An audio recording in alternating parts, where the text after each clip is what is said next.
आफ्ताब अमीन पूनावाला की गिरफ्तारी के 23 दिन बाद भी पुलिस इस केस में किसी मुकम्मल दिशा की तरफ नहीं बढ़ पाई है। अब तक पुलिस ठोस सबूतों के लिए हाथ पैर मार रही है और इससे साफ है कि उसका पाला सही मायने में एक बेहद शातिर मुजरिम से पड़ा है, जो जुर्म को अंजाम देने से पहले ही पुलिस के खिलाफ हर अचूक चाल चल चुका है।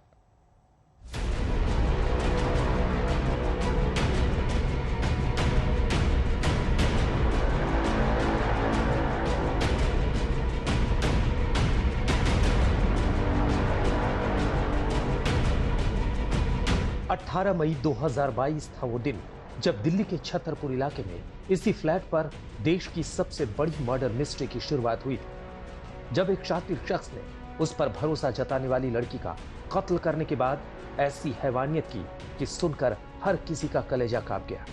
इस हैवानियत के कुछ महीनों तक वो आजाद रहा और आखिर पिछले महीने की 12 तारीख को पुलिस के शिकंजे में आया। वो भी तब जब श्रद्धा के परिवार ने मुंबई के थाने में उसकी गुमशुदगी की रिपोर्ट दर्ज कराई और आफ्ताब पर शक जताया। इसके बाद उसको गिरफ्तार किया गया।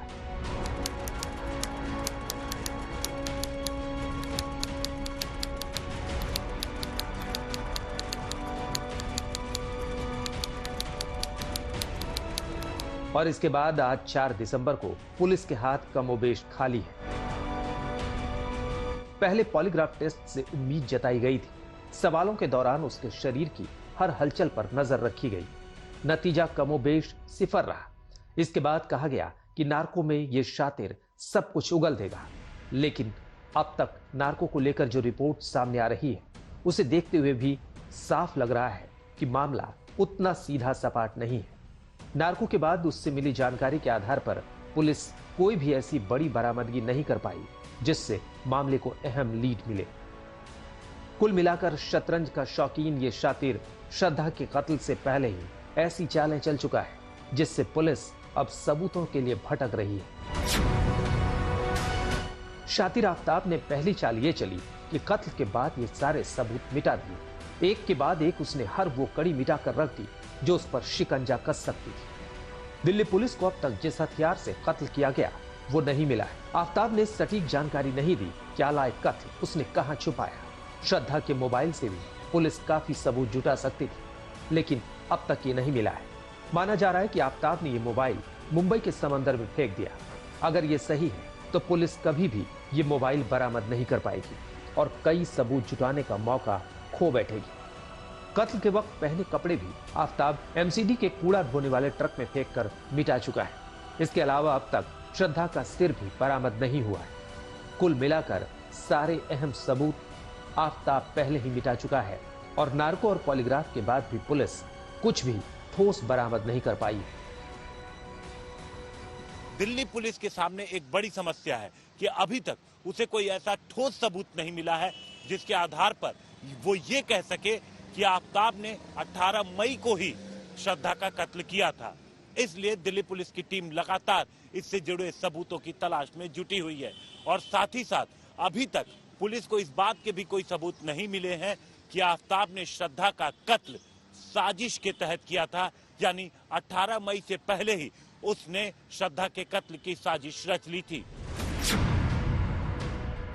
आफ्ताब के मामले में यह देखकर पुलिस भी हैरत में थी कि वो हर जांच, हर टेस्ट के लिए बेहिचक तैयार था, ये जानते हुए भी कि ये टेस्ट उससे कुछ उगलवा सकते हैं। अगर वो नार्को के लिए इनकार करता तो पुलिस का शक उस पर गहरा जाता। जज ने आफ्ताब से कहा भी था कि वो चाहे तो नार्को के लिए इनकार कर सकता है, लेकिन आफ्ताब ने कहा कि वो नार्को का सामना करने के लिए तैयार है। इस चाल से भी पुलिस का हौसला कहीं ना कहीं डगमगाया, क्योंकि आफ्ताब जानता था कि नार्को में उसकी जुबान से चाहे जो सच निकले, लेकिन कोर्ट में उसकी अहमियत कम है। अगर कोई भी एक्यूज्ड पॉलीग्राफ टेस्ट या नार्को टेस्ट के थ्रू कुछ भी जवाब देता है तो उसको कन्फेशन तो नहीं माना जाएगा, लेकिन जो भी मटेरियल एविडेंसेस होंगे उसको एज एविडेंस कंसीडर किया जा सकता है।